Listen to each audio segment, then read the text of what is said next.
Yes friends, can we continue? चलो, good evening everyone. तो कल हमने क्या देखा था? चलो एक बार राइट फ्रॉम स्टार्ट रिवाइज कर ले।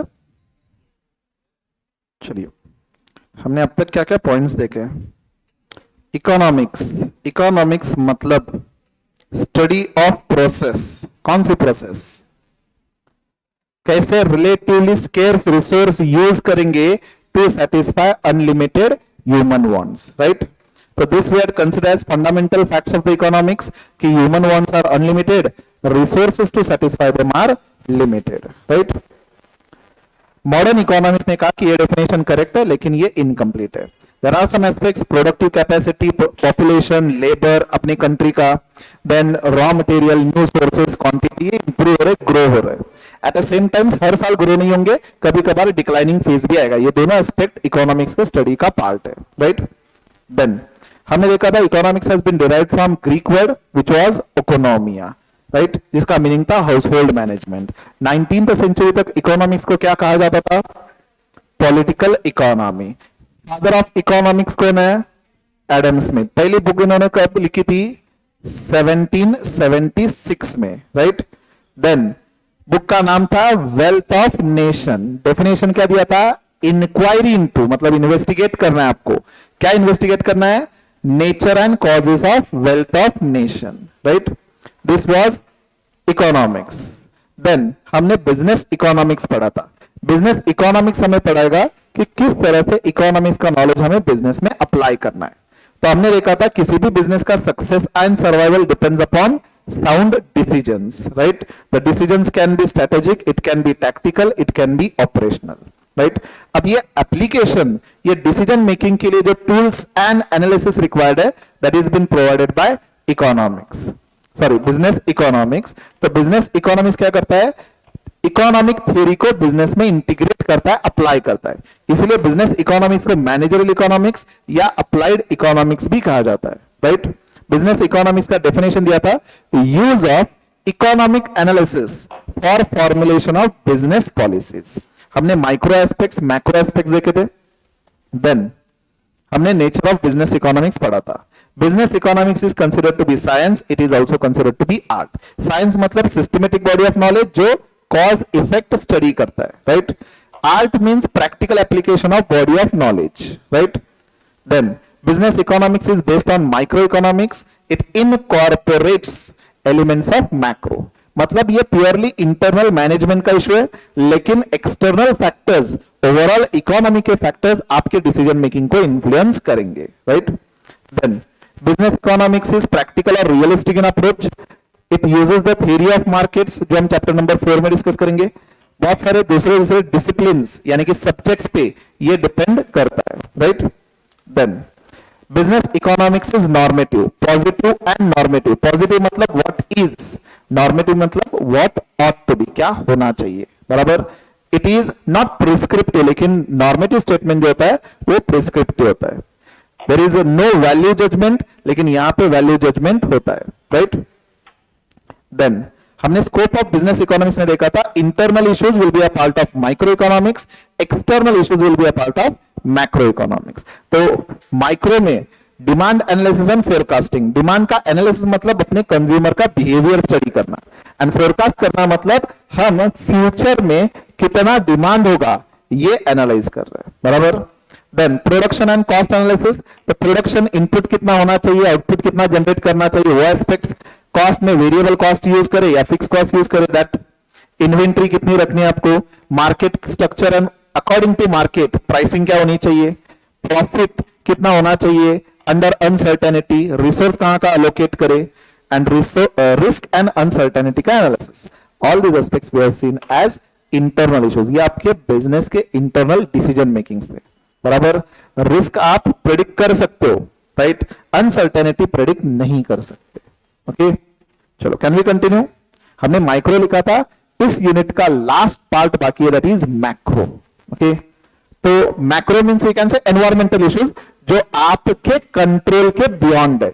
मतलब एक छोटी सी जो बिजनेस है उसके कंट्रोल के बियॉन्ड है। जैसे हमने एग्जांपल डिस्कस किया था, ट्रंप ने अनाउंस किया 25% कस्टम ड्यूटी। क्या ये मेरे बिजनेस के कंट्रोल में है? नहीं। मेरे बिजनेस के कंट्रोल में फीस चेंज करना हो सकता है, डेमो लेक्चर देना है, नहीं हो सकता है, राइट? ये इंटरनल इशू है।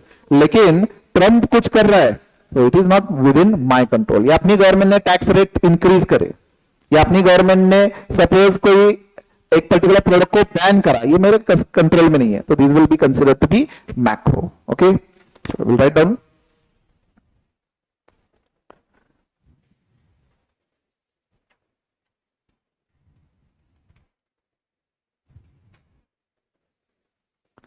macroeconomic factors relates to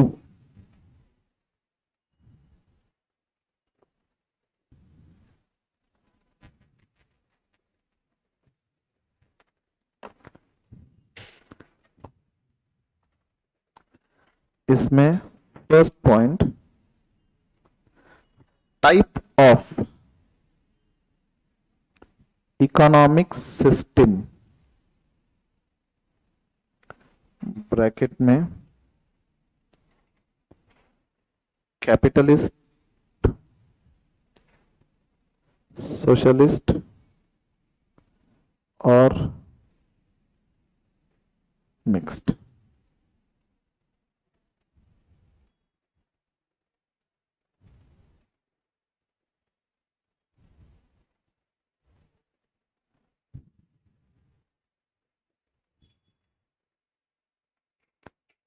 Done? Have you ever heard capitalist economy, socialist economy and mixed economy? Next unit में वैसे हमें डिस्कस करना है, बट फिर भी अगर आपको कोई आइडिया हो तो कैपिटलिस्ट इकोनॉमी क्या होता है?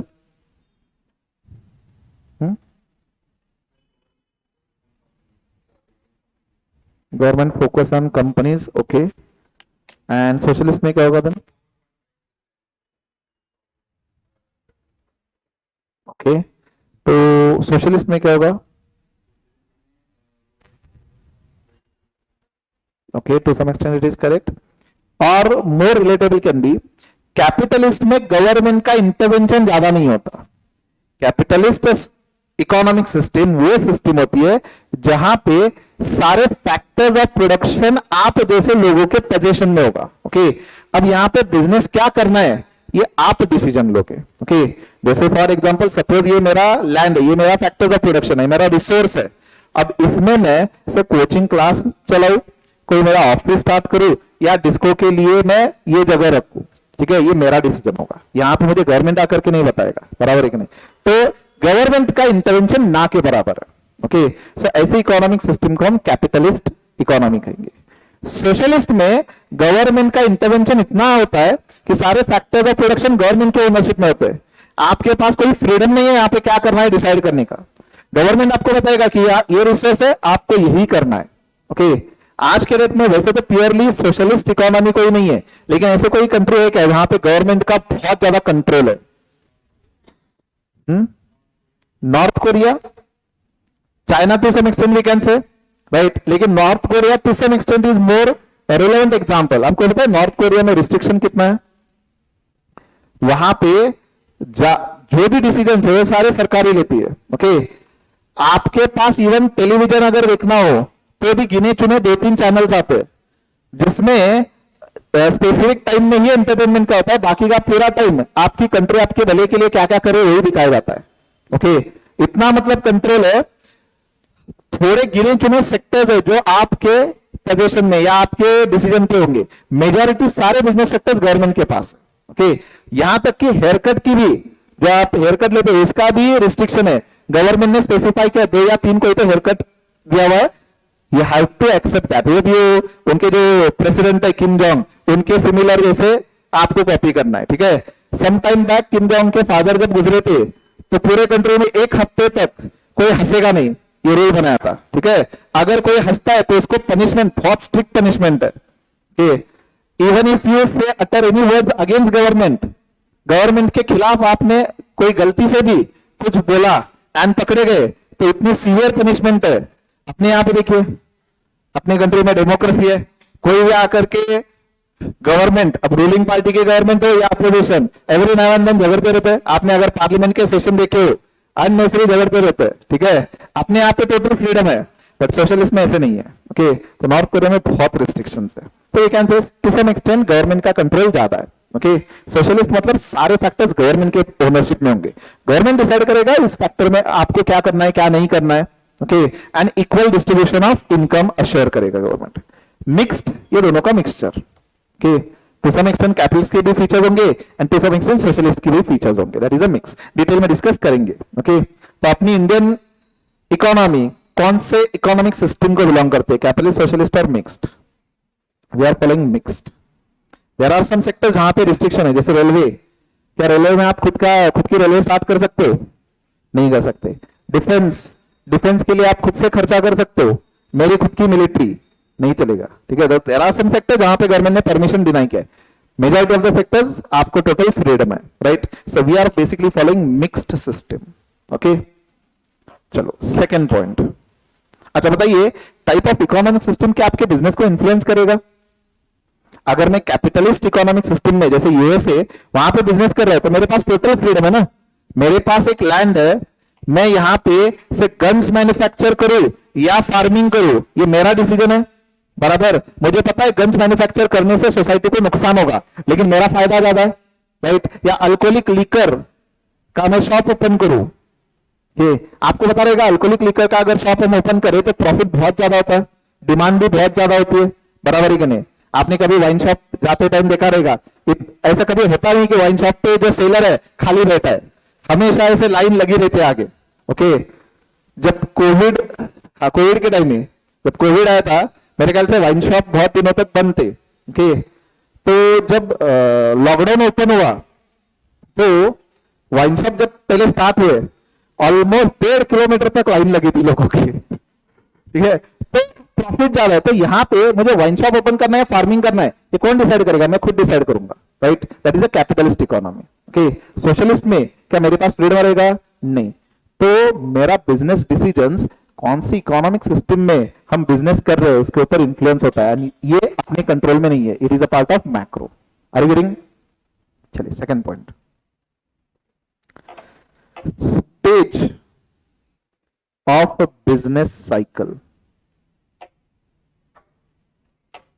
Stage of business cycle, again business cycle भी आपके सिलेबस का एक चैप्टर है, but have you ever heard business cycles? बताइए, बिजनेस जब भी ग्रो होता है तो ऐसे कंसिस्टेंट ग्रो होगा या ऐसे ऊपर नीचे जाएगा? ऊपर नीचे होगा ना, there will be sometimes up sometimes low, ऐसे इकोनॉमी भी होगी। There will be some time जहां पे इकोनॉमी ग्रो कर रही है, देन इकोनॉमी नीचे आएगी, अगेन इट विल ग्रो करेगी, राइट। तो these are the business cycles. Okay, या ट्रेड साइकिल्स भी कहते हैं। जब सब कुछ अच्छा हो रहा है, से लोगों के पास बहुत ज्यादा पैसे है, एम्प्लॉयमेंट अपॉर्चुनिटीज बहुत ज्यादा है, एम्प्लॉयमेंट अपॉर्चुनिटीज ज्यादा होने की वजह से प्रोडक्शन ज्यादा है, प्रोडक्शन ज्यादा होने की वजह से सेल्स ज्यादा है, डिमांड ज्यादा है, सब कुछ अच्छा हो रहा है, तो ऐसे स्टेज को हम कहेंगे एक्सपांशन। ओके, एंड जब सब कुछ नीचे आ रहा है, सेल नहीं हो रहा, लोगों के पास पैसे नहीं है, जॉब नहीं है, ठीक है, प्रोडक्शन कम आ रहा है, जॉब से निकाला जा रहा है, ऐसे सिचुएशन को हम कहेंगे रिसेशन, मंदी जिसको हम कहते हैं। This is what, this is business cycle. And अगर इकोनॉमी एक्सट्रीम लो पे चली जाए तो इसको हम कहते हैं डिप्रेशन। ओके, तो दीज आर द स्टेजेस। बताइए, क्या ये स्टेजेस मेरे कंट्रोल में होंगे? नहीं। Now it is we are fearing कि इकोनॉमी रिसेशन में जा सकती है क्योंकि ग्लोबल सिनारियो चल रहा है, राइट। तो ये रिसेशन में जाना क्या ये मेरे कंट्रोल में है? नहीं। लेकिन क्या उसकी वजह से मेरे बिजनेस पे इंपैक्ट हो सकता है?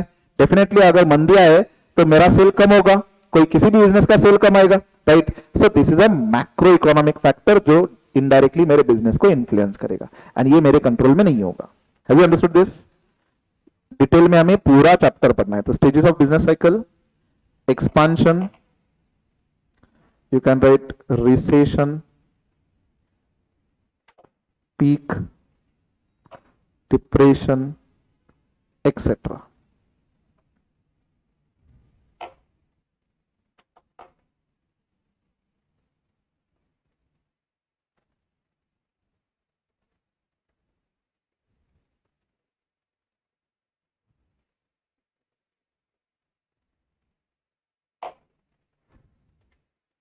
Written?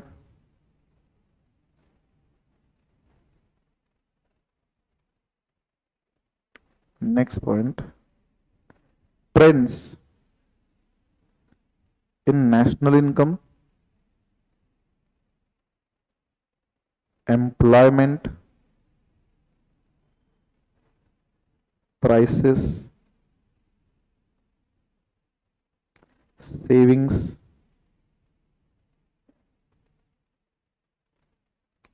investment,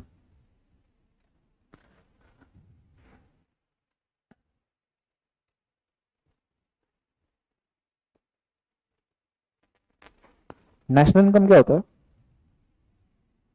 GDP. Okay, GDP क्या होता है? Gross domestic product. Okay, gross domestic product क्या होता है? National income again.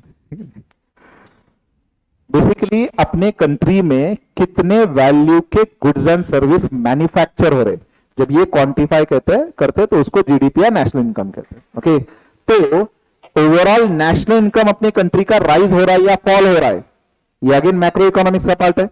अगर कंट्री का नेशनल इनकम बढ़ रहा है तो अपनी इकोनॉमी डेवलप हो रही है, ग्रो कर रही है। अगर इकोनॉमी ग्रो कर रही है तो मेरा बिजनेस भी ग्रो करेगा, बराबर है कि नहीं?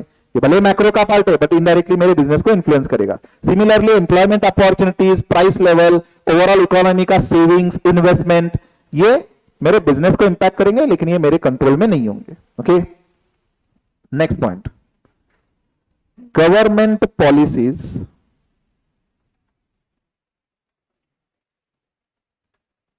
government policies dash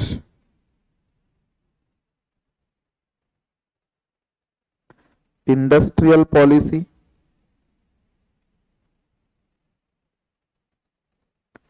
competition policy,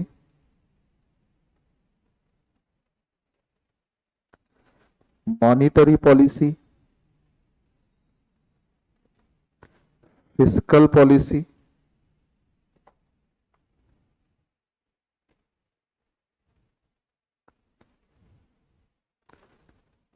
foreign trade policy,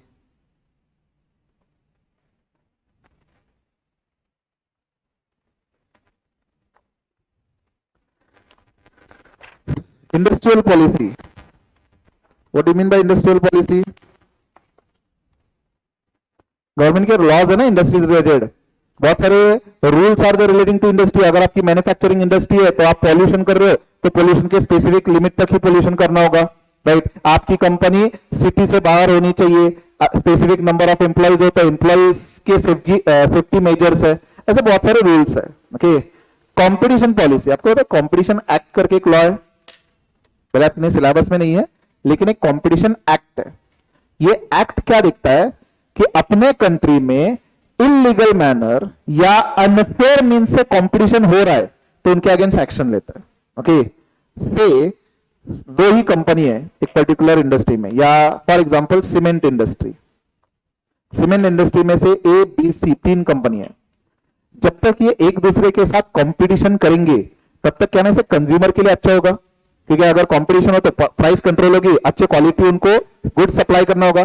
but if they come together and they decide कि हम प्राइस इतने रखेंगे, तो सपोज ये सीमेंट एक बैग का पहले 200 रुपए में आ रहा था, ओके, एंड क्योंकि ये कंपटीशन कर रहे थे, स्टीफ कंपटीशन है, प्राइस वो इंक्रीज नहीं कर सकते थे, राइट? अब ये एक साथ आकर के इन्होंने प्राइस 350 रुपए करा। ओके, तो can we say they are coming together is wrong manner और अनफेयर मीन्स ऑफ कंपटीशन? इसको कहते हैं कार्टेल्स। कार्टेल क्रिएट करना मींस कमिंग टुगेदर, सारे कॉम्पिटिटर एक साथ आकर के म्यूचुअली डिसीजन लेंगे, राइट? अगर इस तरह से किया जाए तो हर इंडस्ट्री में मोनोपोली क्रिएट होगी, जितने भी सेलर्स है एक साथ आकर के प्राइस इंक्रीज करेंगे, तो सारे सेलर्स प्राइस अगर इंक्रीज करते हैं तो कंज्यूमर का नुकसान होगा, तो इनके अगेंस्ट गवर्नमेंट एक्शन लेगा as per that competition law. Government यहां पे ट्राई करेगा कि इन तीनों कंपनीज में कॉम्पिटिशन बनी रही। ये मैं एक्चुअल एग्जांपल बता रहा हूं, एक्चुअल में सम टाइम बैक, मेरे ख्याल से 2 साल पहले, सीमेंट इंडस्ट्रीज के 6 या 7 कंपनीज थे जिन्होंने एक साथ आकर के म्यूचुअली डिसाइड किया था, ओके, कि प्राइस हम इतना इंक्रीज करेंगे या आर्टिफिशियली स्कैरसिटी क्रिएट करेंगे so that automatically price increase होगी। ओके, तो गवर्नमेंट को जब पता चला ये कॉम्पिटिशन लॉ के तहत, तो गवर्नमेंट ने इनके ऊपर ऑलमोस्ट 10,000 करोड़ की पेनल्टी लगाई थी। अब 10,000 करोड़ की पेनल्टी लगाने की पावर किसने दी? कॉम्पिटिशन एक्ट ने। ओके, तो there is a competition policy in our country. आज के डेट में कोई भी मर्जर करना हो तो कंपटीशन कमीशन ऑफ इंडिया करके एक ऑर्गेनाइजेशन है, कंपटीशन एक्ट में इनकी परमिशन लेनी पड़ती है। Some time back Tata company ने एयर इंडिया अक्वायर किया, राइट। एयर इंडिया अक्वायर करने से पहले कंपटीशन एक्ट की परमिशन लेनी पड़ती है कि ये जो कंपटीशन कमीशन ऑफ इंडिया है ये चेक करेंगे कि अमलगमेशन या मर्जर के बाद क्या कंपटीशन से टोटल मार्केट से इरेज तो नहीं हो रही कि दो ही कंपनी से वो एक साथ आ रहे। अगर दो ही कंपनियां ने वो मर्जर कर रहे तो कंपटीशन लॉ यहां पे मर्जर करने नहीं देगा। गवर्नमेंट हमेशा ट्राई करेगा कि हर सेक्टर में अच्छी खासी कंपटीशन बनी रहे, ओके। एंड अगर आप अनफेयर मीन से या डोमिनेंस से कंपटीशन कर रहे हो तो इन दैट केस आपके अगेंस्ट एक्शन लिया जा सकता है। Some time back again India में जो गूगल की कंपनी है, गूगल इंडिया लिमिटेड, इन्होंने इंडिया के जो मैन्युफैक्चर, इंडिया के इन द सेंस इंडिया में जो मैन्युफैक्चरिंग हो रहा है या मोबाइल फोन जो सेल हो रहे हैं, इनके ऊपर कंडीशन रखी थी कि मैन्युफैक्चर करते टाइम ही हमारा ऑपरेटिंग सिस्टम एंड्रॉइड आपको इंस्टॉल करना होगा, ओके। अब गूगल का डोमिनेंस है, राइट, क्योंकि दूसरे कंपटीशन ऑपरेटिंग सिस्टम ऐसा नहीं है, राइट। मतलब एप्पल की खुद की ऑपरेटिंग सिस्टम है, अपार्ट फ्रॉम दैट बाकी सारे फोन्स में एंड्रॉइड आता है, ओके। तो आपका डोमिनेंस है तो आप क्या जो आपके सप्लायर्स है उनके ऊपर से डोमिनेट करेंगे या कंट्रोल करेंगे तो in that case it will be unfair means of competition. लेकिन गूगल ने कंडीशन रखी थी, तो कंपटीशन एक्ट ने अगेन ऑलमोस्ट 1000 करोड़ रुपीस की पेनल्टी लगाई थी गूगल पे कि आपने इस तरह से जो आपका डोमिनेंस पोजीशन जो यूज करके अपने ही what you can say customers से कंडीशन रखी थी कि आप इंस्टॉल करते टाइम या मैन्युफैक्चर करते टाइम हमारा ऑपरेटिंग सिस्टम इंस्टॉल करोगे, तो in that case it is wrong means of business doing, okay. तो कंपटीशन एक्ट इस तरह से आपके अगेंस्ट एक्शन ले सकता है, तो ये गवर्नमेंट की कंपटीशन पॉलिसी है, okay. Then monetary policy, monetary policy सुना है आपने जिन्होंने अर्लियर इकोनॉमिक्स पढ़ा था? तो क्या करते हैं यहां पे मॉनेटरी पॉलिसी में? सिंपल वर्ड्स में we can say money supply control करते हैं अपने इकोनॉमी का, बराबर है कि नहीं? मनी सप्लाई कंट्रोल करता है। मनी सप्लाई कौन कंट्रोल करेगा, गवर्नमेंट या आरबीआई? RBI, right. तो मॉनेटरी पॉलिसी में मनी सप्लाई कंट्रोल करने के लिए क्या क्या कर सकता है?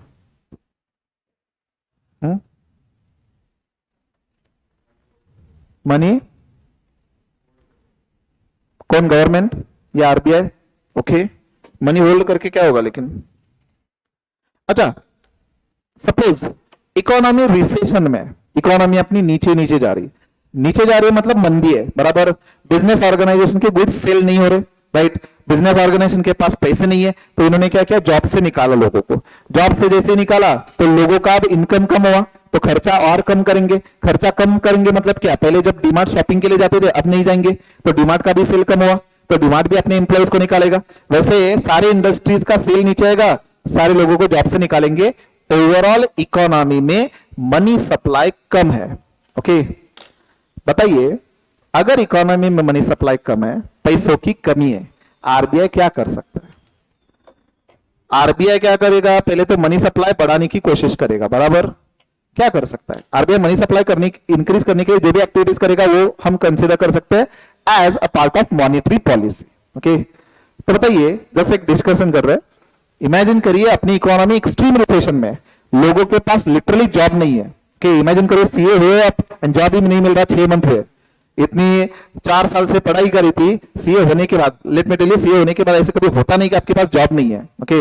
इमीडिएटली जॉब्स मिलेंगे आपको, बट सम सिनारियो कि इकोनॉमी एक्सट्रीम रिसेशन में, ओके, लोगों के पास लिटरली जॉब नहीं है, पैसे नहीं है, अब आरबीआई को पैसे बढ़ाने अपने इकोनॉमी में क्या कर सकते हैं आरबीआई?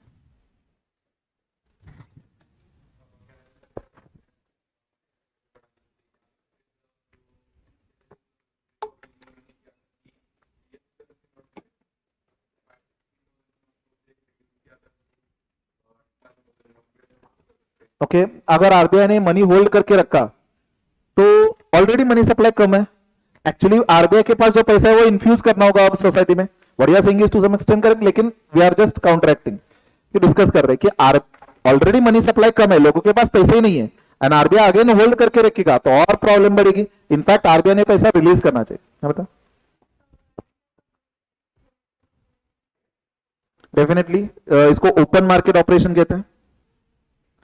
मोस्टली आरबीआई क्या करती है ऐसे केस में, गवर्नमेंट के सिक्योरिटी स्पेसिफिकली, गवर्नमेंट के सिक्योरिटीज क्या करते हैं, बाय करते हैं लोगों से, ठीक है। तो गवर्नमेंट के सिक्योरिटीज बाय किए मतलब आरबीआई ने पैसे देने चाहिए गवर्नमेंट सिक्योरिटीज के लिए, राइट। सपोज 10 लाख रुपए के गवर्नमेंट सिक्योरिटीज है, आरबीआई अट्रैक्ट करने के लिए 11 लाख में सेल करेगा, तो पैसा इन्फ्यूज होगा इकोनॉमी में, राइट। तो is one of the option कि गवर्नमेंट सिक्योरिटीज आरबीआई बाय करेगी, लोगों से परचेस करेगी, राइट। तो पैसा जिन्होंने इन्वेस्ट किया है उनके पास अब पैसा जाएगा, तो वो अब खर्च करना स्टार्ट करेंगे, राइट। कभी आपने सोचा है कि मनी सप्लाई अगर कम है, मनी सप्लाई बढ़ाना है, तो आरबीआई पैसे प्रिंट नहीं कर सकती, करेंसी प्रिंट नहीं कर सकती, क्यों, कौन रोकेगा, क्या है, क्या बोले थे बताइए ना, डिस्कस करेंगे। क्या बोला था अमित सर ने,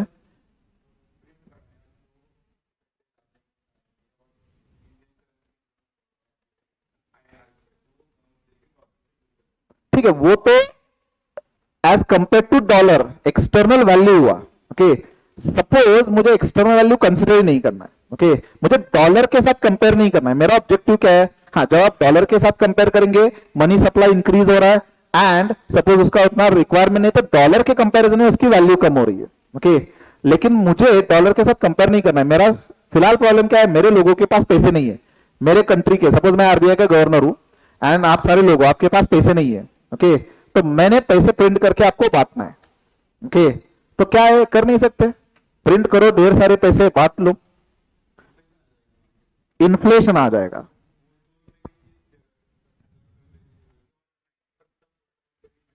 नहीं, पहले पॉइंट ये है कि प्रिंट कर सकते नहीं कर सकते, that is first point. RBI अपने हिसाब से करेंसी प्रिंट कर सकती है नहीं कर सकती, नहीं, क्यों नहीं कर सकती, कौन रोकेगा आरबीआई को, हाँ, कौन, government policy, let me tell you, कोई रोकेगा नहीं। आरबीआई के पास पूरी पावर है, जब भी उनको चाहिए वो प्रिंट कर सकते करेंसी।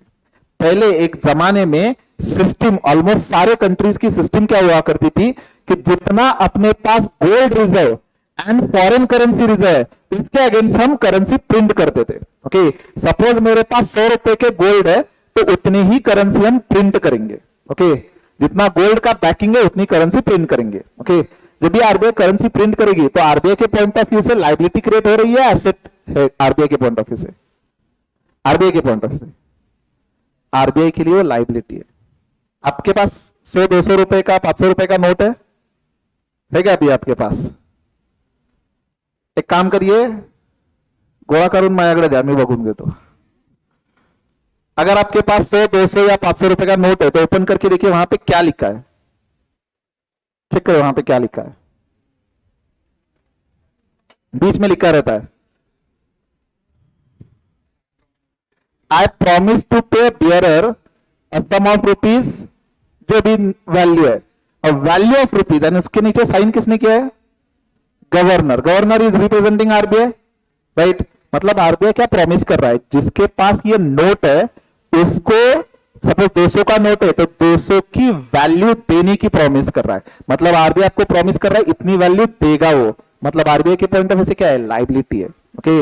आरबीआई जब भी करेंसी प्रिंट करता है तो they are creating a liability. मैं थोड़ा सा डिस्कशन डाइवर्ट कर रहा हूं, आपको पता होना चाहिए इसलिए, okay. Otherwise monetary policy simply would have said कि मनी सप्लाई इंक्रीज करने के लिए जो पॉलिसी होगी या मनी सप्लाई डिक्रीज करने के लिए जो पॉलिसी होगी वो मॉनेटरी पॉलिसी होगी, वहां पे डिस्कशन खत्म होता है।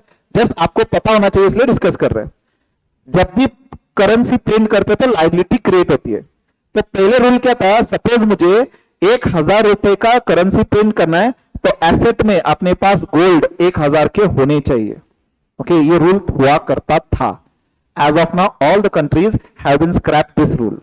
आज अगर आरबीआई को डिसीजन लेना है करेंसी प्रिंट करना है तो बिंदास प्रिंट कर सकते हैं, भले अपने पास गोल्ड रिजर्व नहीं है। सेफर साइड वो गोल्ड रिजर्व रखते हैं लेकिन मैंडेटरी रूल नहीं है।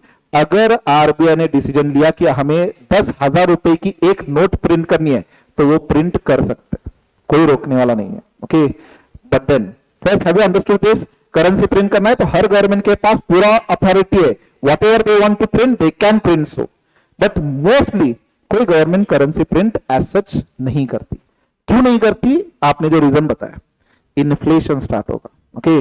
सोचिए सपोज अपने कंट्री में 100 यूनिट्स है गुड्स की, okay, and overall money supply ₹100 है, ओके, मान के चलते एक ही गुड्स है, ओके, एक ही मतलब एक ही कैटेगरी की गुड्स है, तो ₹100 will chase to buy this 100 units, right. तो एक यूनिट की वैल्यू कितनी बनेगी, एक रुपए, बराबर।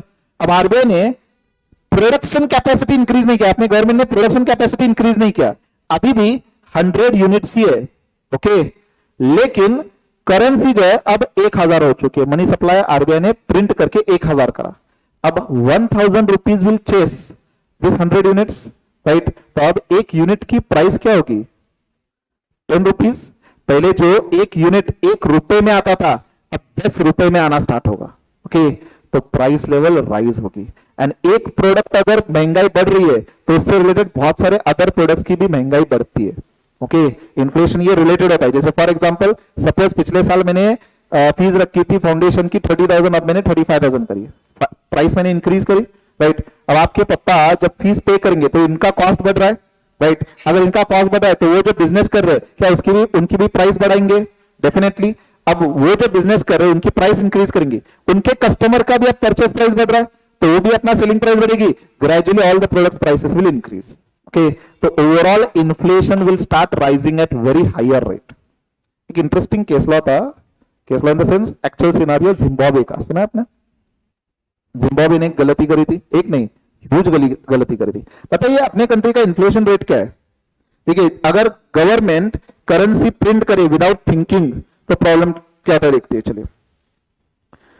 Inflation rate in India 4.5 inflation है, हर साल महंगाई अपने आप पे 4.5% से राइज होती है। मतलब पिछले साल अगर एक पर्टिकुलर प्रोडक्ट की प्राइस है 100 रुपए तो नेक्स्ट ईयर में 104.5 होगी, ओके। जिम्बाब्वे ने मेरे ख्याल से 2008 यानी 2008 से पहले 2000 के तक ईयर में कुछ तो उन्होंने करेंसी प्रिंट करना स्टार्ट किया, दे वर फेसिंग रिसेशन फेज। अब उनके गवर्नमेंट ने या जो भी प्रेसिडेंट था उन्होंने इकोनॉमिक्स का कभी स्टडी नहीं करा था, ओके, ऐसे ही इलेक्ट होकर के आए थे। अब उन्होंने सोचा कि मेरे कंट्री की मुझे गरीबी निकालनी है, क्या करे, प्रिंट करो करेंसी, बांट दो लोगों में, राइट। तो he started literally printing the currency. अपने यहाँ पे हाईएस्ट वैल्यू करेंसी कितनी की है, 1000 की, 2000 की है, अभी 2000 की वैसे मिलती नहीं है लेकिन 500 की है, 500 रुपए की। सोचिए अगर गवर्नमेंट 10,000 की वैल्यू प्रिंट करेगा, 1,00,000 रुपए की एक करेंसी प्रिंट करेगा एंड लोगों में बांटेगा, अननेसेसरी मनी सप्लाई बढ़ रहा है। जिम्बाब्वे ने कितने वैल्यू की प्रिंट करी रहेगी, 1 ट्रिलियन जिम्बाब्वेन डॉलर की, okay. Let me show you, अपने यहाँ पे इन्फ्लेशन रेट क्या है, 4% ना। तो अगर किसी कंट्री का हायर इन्फ्लेशन रेट हो तो कितना हो सकता है, 20%, 30%, we can say very higher inflation rate. Zimbabwe ने ऐसी प्रिंटिंग करना स्टार्ट किया, उनका इन्फ्लेशन रेट देखिए कहां तक गया था। जिम्बाब्वे, इसको इन्फ्लेशन नहीं कहते, हाइपर इन्फ्लेशन कहते हैं।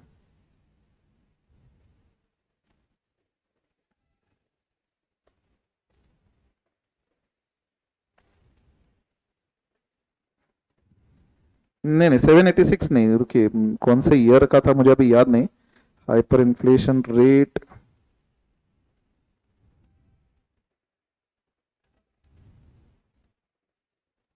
एग्जैक्टली मुझे ईयर याद नहीं है।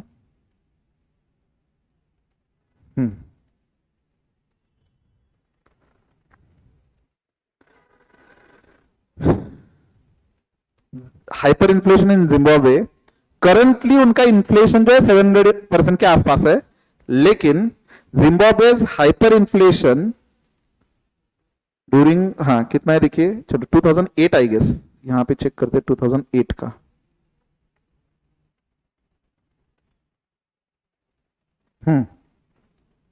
कितना परसेंटेज देखिए, अपने यहाँ पे 4.5% था, ये जो अमाउंट है आप ही रेड कर लो, 7960 सो यहां पे देखिए, it was been given 89.76 trillion percentage और 79.6 बिलियन परसेंट इन्फ्लेशन था।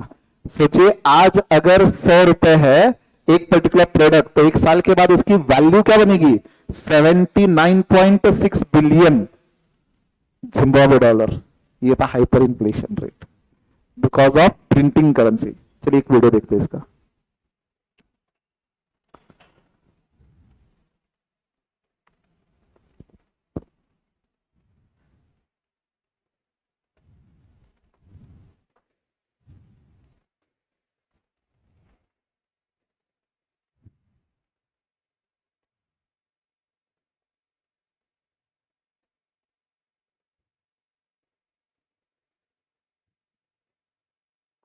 This was a president.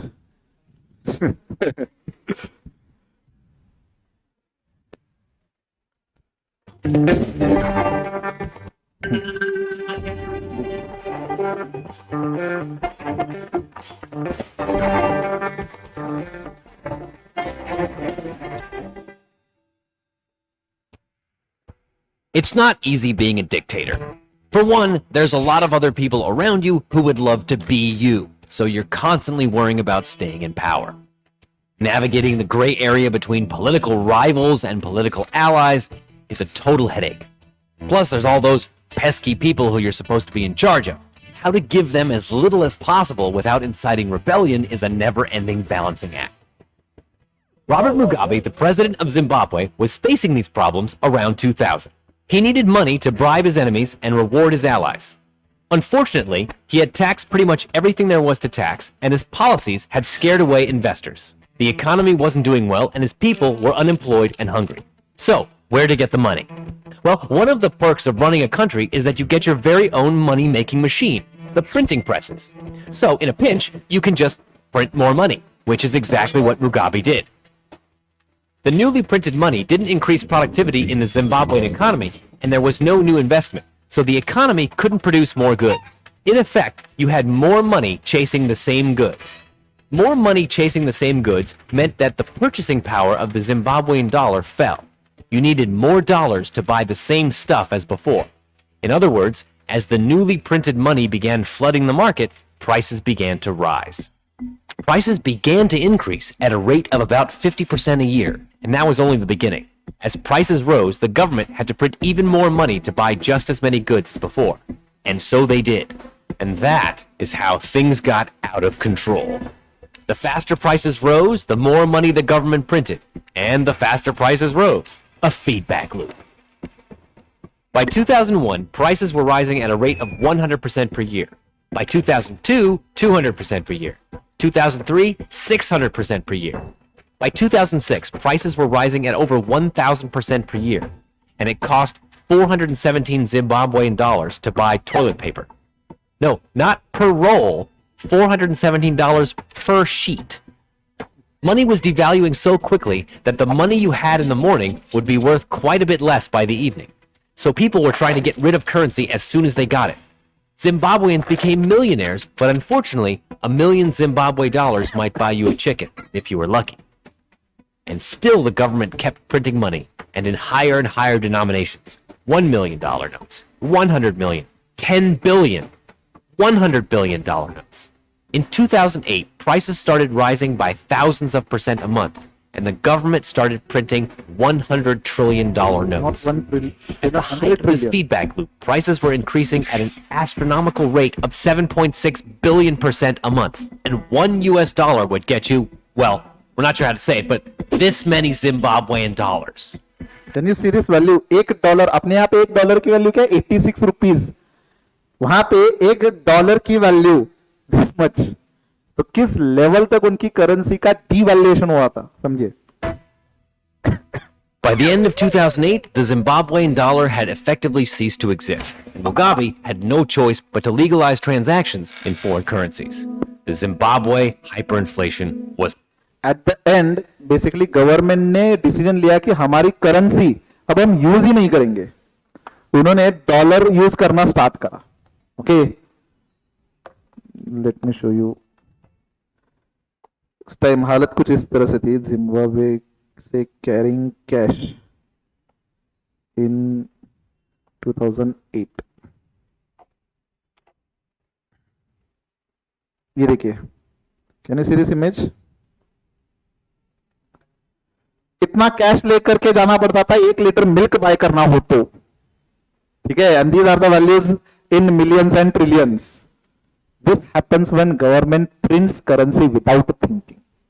Okay, इसीलिए आरबीआई के पास, सेंट्रल गवर्नमेंट के पास पावर है प्रिंट करने का, लेकिन never they will keep on printing without any reason. कब लास्ट हमने प्रिंट किया था? 2016 में, जब 5,000 के नोट डीमोनेटाइज किए थे, तो उसके बदले में हमने नए 5,000 के नोट्स, 2,000 के नोट्स प्रिंट करके डिस्ट्रीब्यूट किया था. तो मनी सप्लाई से चेंज नहीं किया था, जो करेंसी हमने एब्सॉर्ब किया था वही न्यू फॉर्म ऑफ करेंसी में प्रिंट किया था. Are you getting this point? लेकिन coming back to our discussion, तो मॉनेटरी पॉलिसी में मनी सप्लाई इंक्रीज करने के लिए ऑप्शन है उनके पास प्रिंट करना, but inflation rate will start rising. I hope you might have understood कि प्रिंट करने से क्या होगा. ठीक है, हाँ, means how to counter in the sense inflation कैसे कम करे, इसीलिए तो मनी सप्लाई कम करते हैं. ओके, मींस व्हाट अपन समझे. सपोज इकोनॉमी एक्सपांशन में, अब आपने पूछा इसलिए डिस्कस कर रहे हैं, इकोनॉमी एक्सपांशन है. Expansion means everything is growing, लोगों के पास बहुत सारे पैसे. ठीक है, इमेजिन करें आपके पास बहुत सारा पैसा, क्या करेंगे आप? शॉपिंग के लिए जाएंगे सबसे पहले, है कि नहीं? तो शॉपिंग के लिए जाएंगे. सपोज मेरा बिजनेस है, ठीक है, रेडीमेड गारमेंट्स वगैरह, तो आप मेरे से खरीदेंगे, मेरा सेल बढ़ेगा, राइट? मेरा सेल बढ़ेगा, मेरा इनकम बढ़ेगा. मैं क्या करूंगा? मैं भी कहीं जाकर के दूसरा गुड्स शॉपिंग करूंगा, राइट? कुछ ना कुछ तो खर्च करेंगे. आज आप छोटी सी छोटी चीज जो खर्च करते हो, किसी न किसी बिजनेस ऑर्गेनाइजेशन से ही परचेस करेंगे, बराबर? तो बिजनेस ऑर्गेनाइजेशन का सेल बढ़ेगा. अगर सेल बढ़ रहा है तो क्या प्रोडक्शन इंक्रीज करना होगा? यस, प्रोडक्शन इंक्रीज करना है तो क्या एम्प्लॉयमेंट अपॉर्चुनिटीज क्रिएट करने होंगे, ज्यादा लेबर रिक्वायर्ड होगा. एम्प्लॉयमेंट जैसे बढ़ेगा और पैसा इंक्रीज होगा, राइट? तो व्हाट हैपेंस, एक्सपांशन फेज में लोगों के पास मनी सप्लाई बहुत ज्यादा होता है. ओके, तो अगर मनी सप्लाई कंटिन्यूअसली बढ़ता रहा तो आप ज्यादा चीजें खरीदेंगे. खरीद कर परचेस कर रहे हो मतलब क्या कर रहे हो? डिमांड कर रहे हो. डिमांड कंटिन्यूअसली अगर राइज हो रहा है तो प्राइस लेवल भी इंक्रीज होगा, बराबर है कि नहीं? सपोज एक गुड्स का सप्लाई 100 यूनिट्स एंड डिमांड है 1,000, तो सप्लाई कम है, डिमांड ज्यादा है, तो प्राइस से महंगा होगा, स्कैरसिटी क्रिएट हो रही है. तो now price when it rising, तो अब इन्फ्लेशन स्टार्ट हो रहा है. ओके, अब गवर्नमेंट इसको कंट्रोल करने के लिए क्या करेगा? देखिए, प्रोडक्शन ज्यादा हो रहा है, कैसे? बिजनेस ज्यादा प्रोडक्शन कर रहे हैं, बिजनेस के लिए पैसा कहां से आएगा? बैंक लोन वगैरह से आएगा. Government straight away bank loan पर रिस्ट्रिक्शंस लगाएगा. ओके, अब सोचो बैंक लोन पे अगर रिस्ट्रिक्शंस आए तो बिजनेस के पास जो इन्वेस्टमेंट के लिए पैसे चाहिए वो एक तरह से रिस्ट्रिक्ट होंगे. तो अब प्रोडक्शन पे रिस्ट्रिक्शन आएगा, प्रोडक्शन कम तो सप्लाई कम, राइट? एंड सप्लाई कम मतलब अगेन लेबर कम करना होगा. प्रोडक्शन कम हो तो लेबर कम मतलब जॉब कम होगा, अभी अनएम्प्लॉयमेंट स्टार्ट होगा. अनएम्प्लॉयमेंट अगर स्टार्ट हो रहा है तो यहां पे टू एक्सटेंड मनी सप्लाई कम आएगा, राइट? तो एक तरह से लोन क्रिएशन को वो रिस्ट्रिक्ट करेंगे. ओके, एंड जैसे आपने कहा ओपन मार्केट में गवर्नमेंट सिक्योरिटीज, जब मनी सप्लाई बढ़ाना था तो बाय कर रहे थे, अब मनी सप्लाई कम करना है तो सेल करेंगे गवर्नमेंट सिक्योरिटीज. आपके पास वैसे भी ज्यादा पैसा है, आप क्या करोगे? इन्वेस्ट करोगे. तो इन्वेस्ट करने से पैसा आपका जो एक्सेस है वो किसके पास जाएगा? आरबीआई के पास जाएगा. तो like this they will control it the inflation. Money supply अगर कम हो तो ऑटोमेटिकली डिमांड कम आएगा, डिमांड कम आएगा तो टू सम एक्सटेंट इन्फ्लेशन कम आएगा. Okay, so this how government will adjusting the money supply. Okay, तो अगर मनी सप्लाई कम हो तो उसको इंक्रीज करेंगे, एंड मनी सप्लाई ज्यादा हो तो कम करने की कोशिश करेंगे, बैलेंस मेंटेन करने की कोशिश करेंगे. Okay, this will be a part of monetary policy. Okay, चलिए फिस्कल पॉलिसी. फिस्कल पॉलिसी में क्या करेंगे? गवर्नमेंट एक्सपेंडिचर इंक्रीज करेगा या टैक्सेस चेंज करेंगे. ओके, ये दो इंस्ट्रूमेंट है फिस्कल पॉलिसी में. डिटेल में पढ़ना है आगे जाके, हमें पूरा चैप्टर है फिस्कल पॉलिसी पे, इवन मॉनेटरी पॉलिसी भी पूरा चैप्टर है. ओके, तो फिस्कल पॉलिसी में गवर्नमेंट एक्सपेंडिचर, आज अगर इकोनॉमी रिसेशन में है तो गवर्नमेंट क्या करेगा? अपने एक्सपेंडिचर बढ़ाएगा, रोड डेवलपमेंट प्रोजेक्ट्स वगैरह इंक्रीज करेंगे सो दैट पैसा लोगों में डिस्ट्रीब्यूट होगा. सपोज गवर्नमेंट ने रोड डेवलपमेंट प्रोजेक्ट लिया तो क्या होगा? सपोज मुझे टेंडर मिला रोड का, तो मेरे पास पैसा आ रहा है, अब मैं अकेला तो नहीं कर सकता, मुझे 100 लोगों को जॉब पे रखना होगा, तो जॉब अपॉर्चुनिटीज क्रिएट हो रही है, राइट? कोविड के टाइम इकोनॉमी रिसेशन में थी, सारे बिजनेस ऑलमोस्ट बंद हो रहे थे, तो कोविड के टाइम गवर्नमेंट ने अनाउंस किया था 20 लाख करोड़ का इकोनॉमिक स्टिमुलस पैकेज. सुना था आपने? 2021 में गवर्नमेंट ने इकोनॉमिक स्टिमुलस पैकेज अनाउंस किया था. जनधन योजना, गैस सिलेंडर पे सब्सिडी, देन राशन का फ्री का खाना वगैरह वगैरह, ये सारे इकोनॉमिक स्टिमुलस पैकेज में थे. तो जब भी इकोनॉमी रिसेशन में जा रही है तो गवर्नमेंट अपना खर्चा बढ़ाता है. Okay, what is this? This is fiscal policy. You understood this? Foreign trade policy, आज के डेट में यूएसए कह रहा है कि आप रशिया से ऑयल परचेस मत करो, हमने उनका सुना है नहीं, हमारी फॉरेन ट्रेड पॉलिसी, राइट। तो फॉरेन ट्रेड पॉलिसी किस किस कंट्री के साथ कितना बिजनेस करना है, एक्सपोर्ट करना है, इंपोर्ट करना है, ये अपनी policy. Okay, likewise there are number of other aspects. Have you understood this? चलिए, ये क्या क्या लिखा हमने, 4th पॉइंट, ये सारे पॉलिसी लिखे। 5th पॉइंट लिखिए,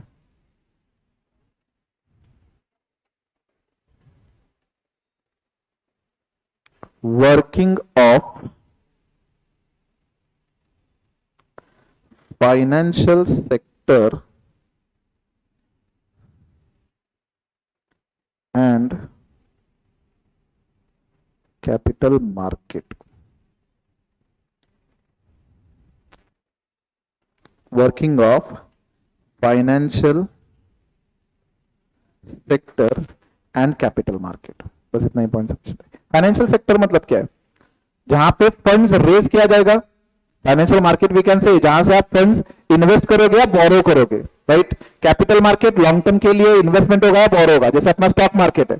स्टॉक मार्केट में हम जब कंपनी लिस्ट करते हैं, शेयर इशू करते हैं, तो कंपनी क्या कर रही है, लोगों से शेयर के फॉर्म में पैसे ले रही है, राइट। एंड आप क्या कर रहे हो, इन्वेस्ट कर रहे हो, that is a capital market. मैं जाकर के बैंक से पैसे लोन लू, that is again a capital market. आर तो फाइनेंशियल एंड कैपिटल मार्केट अपनी कंट्री का अगर स्ट्रांग हो तो कहना से बिजनेस के लिए हेल्प होगा, क्योंकि fund raising will be very simple. अपने कंट्री में देखिए आज every now and then IPO आ रहे हैं। आईपीओ सुना आपने, इनिशियल पब्लिक ऑफर। जब भी कंपनी को से पहली बार शेयर इशू करना है तो आईपीओ से इशू करती है, राइट। तो आईपीओ में कितने सारे लोग इन्वेस्ट करते हैं, तो इससे क्या हो रहा है, बिजनेस को फंडिंग लेने के लिए बहुत आसानी है अपने कंट्री में। तो फंडिंग अगर ज्यादा मिलेगा तो बिजनेस ग्रो करेगा, बराबर है कि नहीं। तो इनडायरेक्टली बिजनेस सेक्टर्स को ये इन्फ्लुएंस करते हैं। Okay, last point, socio economic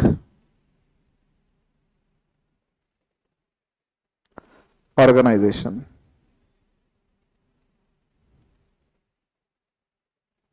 trade unions, comma, producer and consumer unions etcetera.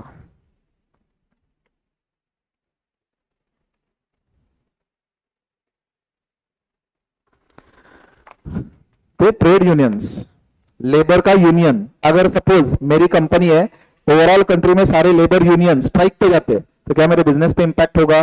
Definitely. क्या ये मेरे कंट्रोल में एज ए सिंगल कंपनी के? नहीं।